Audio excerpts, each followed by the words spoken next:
ay rated SPG. Striktong patnubay at gabay ng magulang ang kailangan. Maaaring may masiselang tema, lengguwahe, karahasan, sexual, horror o droga na hindi angkop sa mga bata.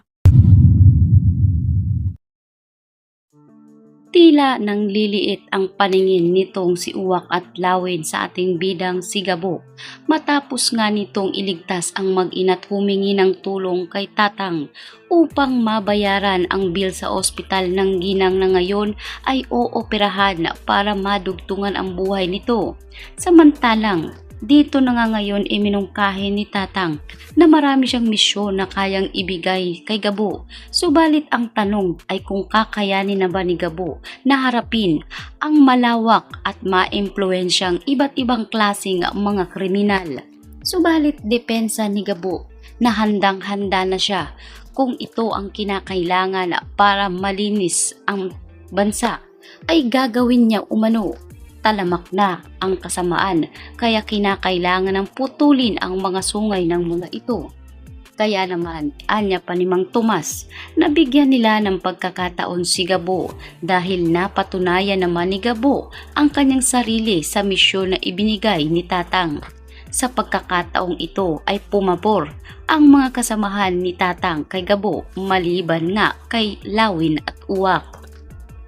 Dito naman agresibo itong si Salvador Bengador na puntahan sa ospital ang biktima ngunit hindi niya dinatnan dahil nasa operating room.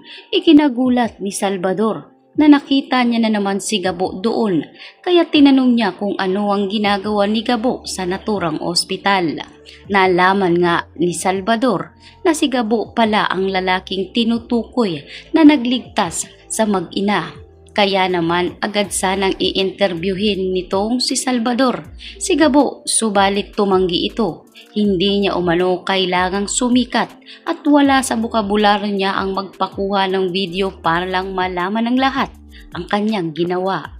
Bumilib itong si Salvador kay Gabo dahil sa sinabi nito dahil ang iila naman matapos magligtas ay talagang mas gugustuhin pang humarap sa kamera para pabanguhin ang kanilang sarili. Ngunit ibang-iba itong si Gabo dahil mas pipiliin pa nitong itago ang kanyang pagkakakilanlan.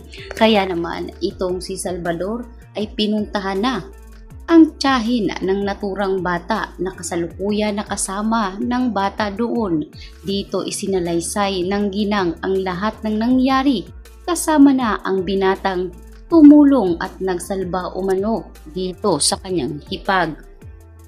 Kaya naman marami tuloy ngayon ang tila naaagrabyado sapagkat sila na nasa gobyerno ay hindi nila magawa-gawa habang ang isang ordinaryong lalaki lang ay nakailang ulit ng nagsalba ng buhay.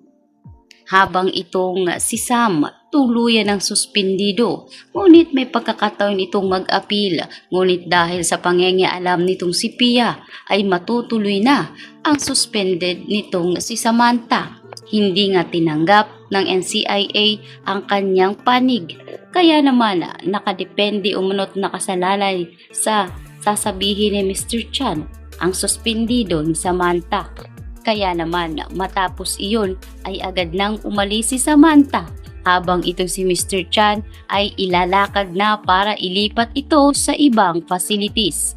Ngunit talagang hindi titigil ang mga Zafra sapagkat tinambangan lang naman nila ang sasakyan ni Mr. Chan at bigungang mailigtas si Mr. Chan. Balitang-balita ang pagkawala nito at sapul ang bala sa katawan. Kaya naman tagumpay ang plano ng mga Zafra at dito nga ngayon sinabi ni Samantha na oras na may kinalaman ang mga magulang ni Victor sa pagkawala nitong si Mr. Chan. Sisiguraduhin ni Samantha na mabubulok ang buong angkan ni Victor sa loob ng bilangguan. Subalit hindi natinag si Victor at sinabing tingnan na lang natin kung sino ang mauuna sa hukay. Kaya naman dahil sa gigil nitong si Lucas, hindi niya na pinaabot pa ng umaga ang plano. Dito, sinabi niya na tatambangan niya si Samantha dahil nagkaroon nga siya ng tip kung saan dadaan ng dalaga. Kaya sa paglalakad ni Samantha, dito nga siya pinaulanan ng bala kaya tinamaan itong si Sam. Habang itong si Gabo kasalukuyang dumadaan ang naturang motor niya sa naturang kalsada kaya nahagip niya ang barilan. Sinilip niyang mabuti dahil ito na rin ang simula ng kanyang unang misyon. Nakita niya si Samantha na tila duguan kaya agad niyang isinalba ang dalaga at isinakay sa kanyang motor.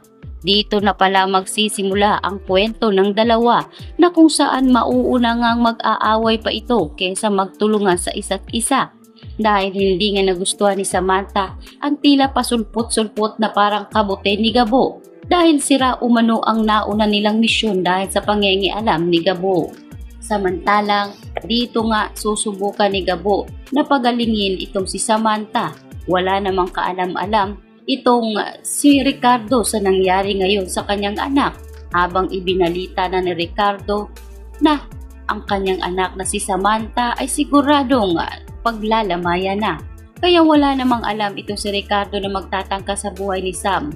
Maliban dito kay Mariano, agad niyang pinuntahan ni Ricardo ang pamamahay ni Mariano at lumusog talaga siya roon para siguraduhin na hawak ba nila si Sam. Ngunit anya na ritong si Mariano na hindi nila ginalaw si Samantha at wala silang balak dahil alam nila pareho na magkaibigan pa rin silang dalawa kaya marahil hanapin